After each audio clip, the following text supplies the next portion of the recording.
Let's reflect on what we've achieved so far today. So first we had our list of sets version of disjoint sets. This was the simplest possible idea. And from there we worked our way towards a really advanced, much faster data structure called the weighted quick union disjoint sets object. Now to give you a sense of just how much better that last one is, let's think about performing im operations on a disjoint set object with in elements. So maybe in's a million users and im is a billion operations, something like that. So for the list of sets version, each operation takes in time. That's what we have here, right? Because it'll look through each set until I find what I'm looking for. Maybe I get lucky and I find it early, or maybe I have to go all the way to the end. So the overall runtime to complete all of those operations would be im times n, okay? Because we do im operations, each one takes in time, so it's a total of im times n. I also added an n plus im times n because we also want to think about how when we create one of these objects, there's the cost for the constructor.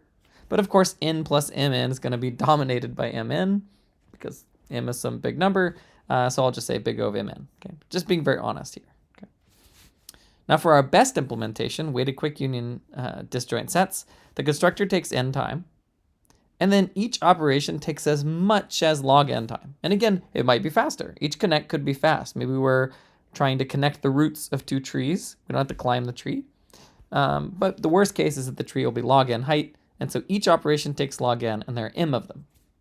Now if you plug in 10 billion for n and 10 billion for m, the difference is something roughly like 30 years versus 6 seconds.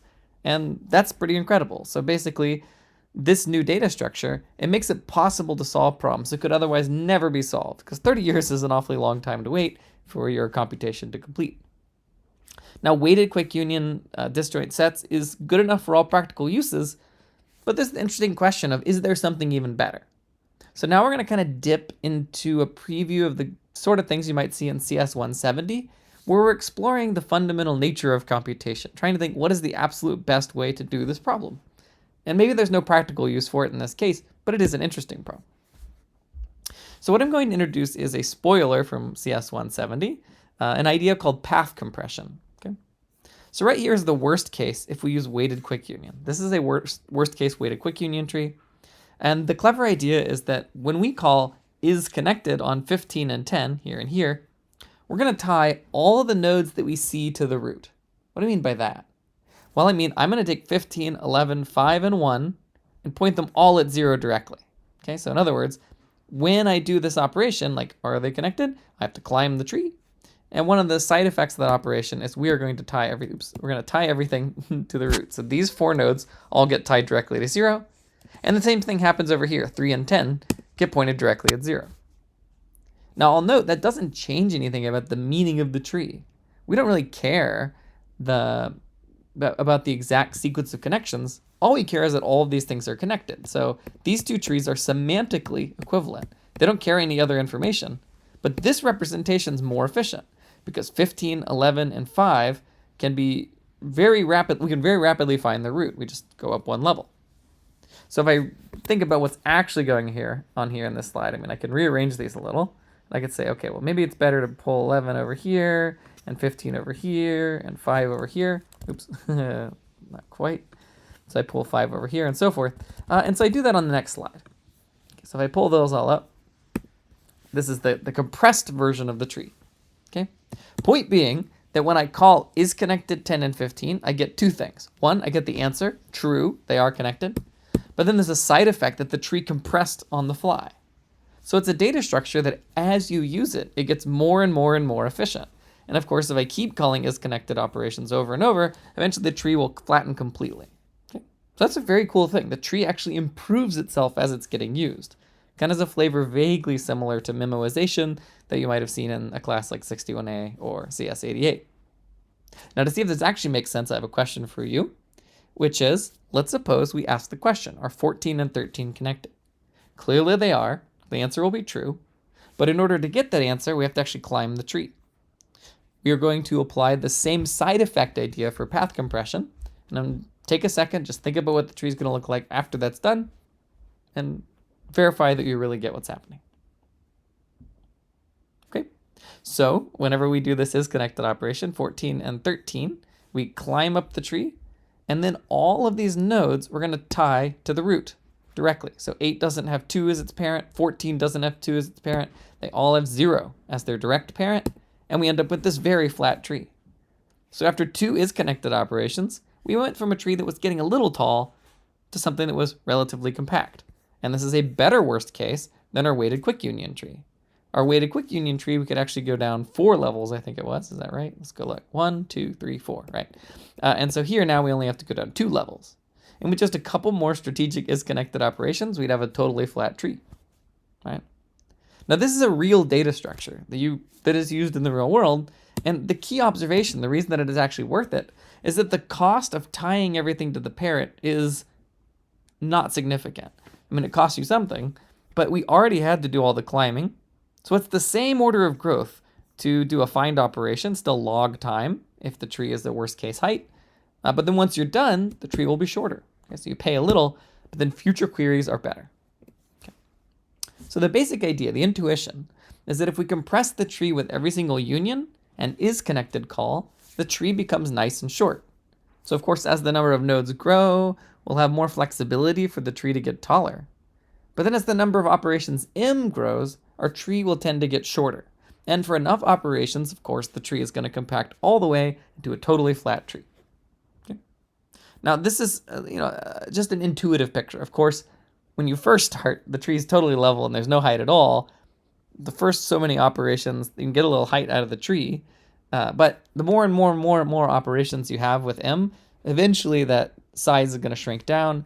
And so the actual analysis here is beyond the scope of our class, but I'll give you the highlights. Okay? CS 170 will give you the full story. All right.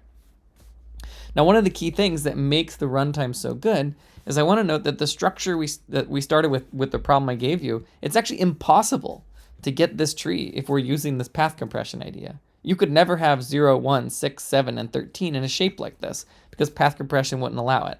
This is just an impossible structure. It's too big. Okay? That's something you can convince yourself if you'd like.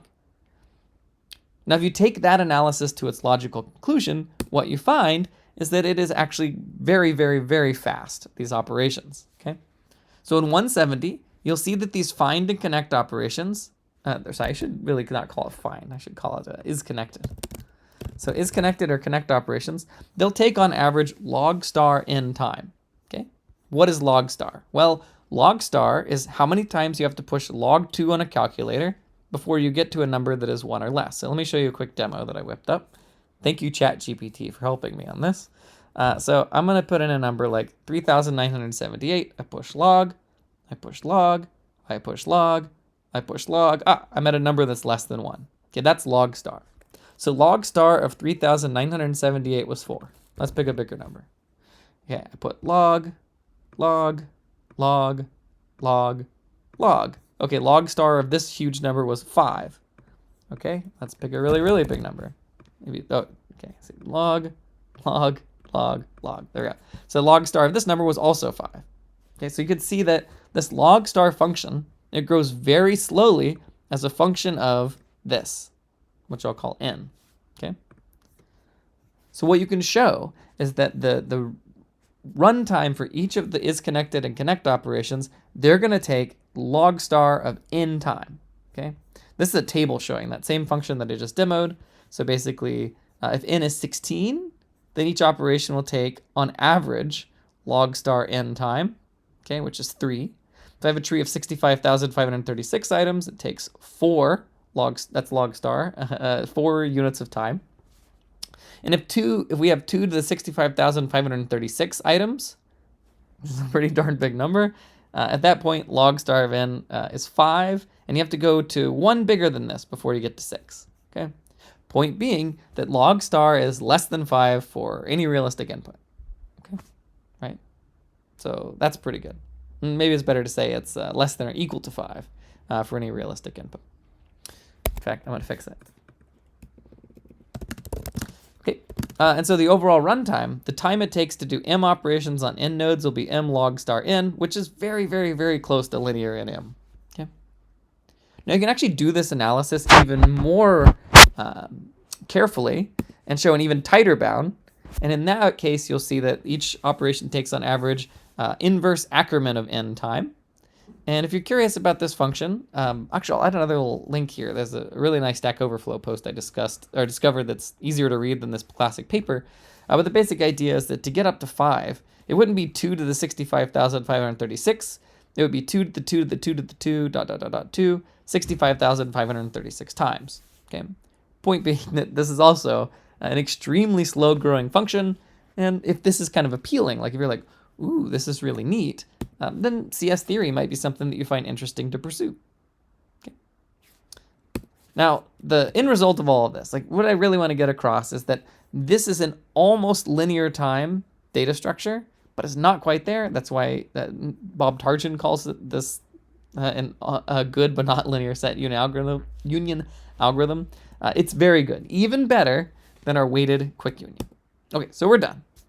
So what I want to really emphasize here is what we did, okay? We started with a very basic idea, and this is very common when you come up with algorithms or any kind of system you're designing. The first part isn't necessarily that good, but it can be very easy to understand and even implement. Although I'd say that list of sets DS, it's very easy to understand, but it's actually kind of complicated to implement. Then we did quick find, which was very, very simple to implement and understand, but it was slow. Then we had quick union, which was maybe about as good, maybe even slightly worse, arguably, than quick find. But building on quick union, we opened a portal into a world of really interesting data structures, where with a couple of cool heuristics, like clever ideas, we're able to build a data structure that is incredibly fast and opens up a really, really rich mathematical universe. It's very cool stuff. All right, well, that's it for today. Yeah, I'll see you next time.